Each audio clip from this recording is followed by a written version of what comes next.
Okay, Scott, this is our last group of questions, and this is in reference to sort of how you got where you are, and then a little bit of advice for our students. My question is, sort of out of school, what were some of the main contributing factors to getting the jobs that you ended up getting? What did you do, or how did you network? What are some of the things you did to get those jobs? Yeah. Well, I think that maybe my situation was somewhat different, but maybe not. In that, when I went into social work, I really wanted to do HIV work. It was, it was the end of the '80s, and I had friends who were dying of AIDS, and so it was really the important social problem slash crisis that was going on. And so I had a very sort of specific thing that I wanted to do with my social work degree.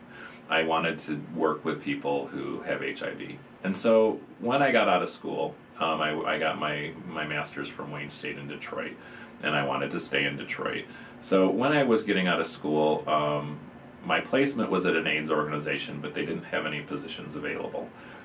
So I spent, the last part of my internship really going to meet every agency that provided HIV services to people and telling them that I wanted work. And, there wasn't a lot, but I did find a small organization that did need a development director, which wasn't exactly what I wanted to do, but I did want to work in an AIDS organization. They didn't pay me much money, but it was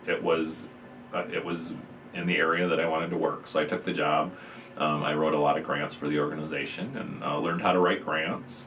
And we got a lot of funding, and we grew our program, and I worked with a hospital to do a HIV program for HIV positive adolescents and teens, and so did a lot of really good program development work, and so it was really wonderful work. I made the decision to move to Chicago probably about 2.5, 3 years after I had taken my first job, and so I moved to Chicago without a job, and I've always bartended to sort of pay my bills when I don't have other jobs, and so I got a job as a bartender in Chicago.